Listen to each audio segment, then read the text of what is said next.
আসসালামু আলাইকুম।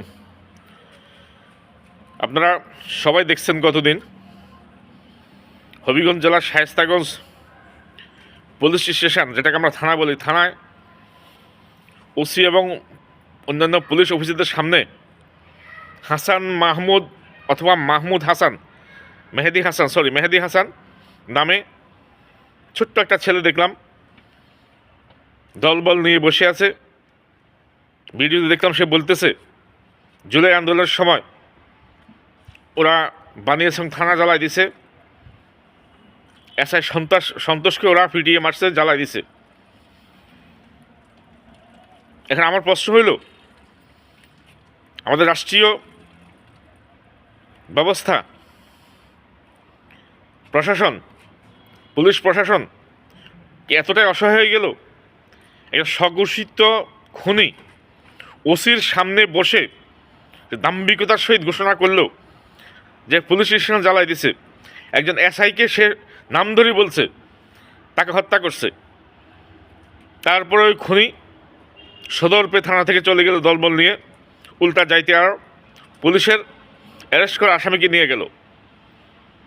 আমরা দেশের নাগরিক হিসাবে প্রশ্ন কি করতে পারি না? তাহলে পুলিশ রইল কেন? পুলিশ কি এতটাই অসহায় হয়ে গেল? যদি পুলিশ এতটা অসহায় হয় তাহলে দেশের অবস্থা কি দাঁড়াবে?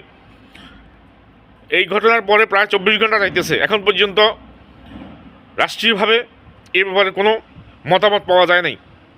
আমি এই ঘটনার তীব্র নিন্দা জানাইতেছি এবং আমি অনুরোধ করব আপনারা যারা ভিডিও দেখবেন তারা সবাই এটা প্রতিবাদ করবেন।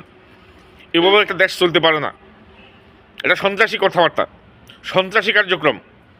সে জুলাই যুদ্ধের পরিচয় দেয়, বুক ফুলিয়ে কথা বলে। তাহলে এটাই কি ছিল জুলাই যুদ্ধের কাজ? যেখানে জীবন্ত মানুষকে খুন করব আর বুক ফুলে প্রকাশ করব, থানা জ্বালায় দিব, আবার থানায় বসেই সেটা বলবে। কত বুকের পাটা কত বড়!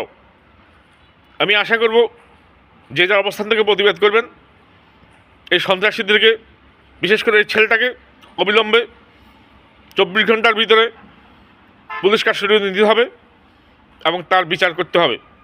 তার কাছ থেকে তাকে রিমান্ডে নিলে আর কাকে কাকে ওরা হত্যা করছে, কোথায় কোথায় সন্ত্রাসী কার্যকলাপ করছে, রাষ্ট্রীয় সম্পদ, ব্যক্তিগত সম্পদ কোথায় কোথায় জ্বালাই দিছে, কোথায় কোথায় লুটতরাজ করছে, এগুলো বাহির হবে।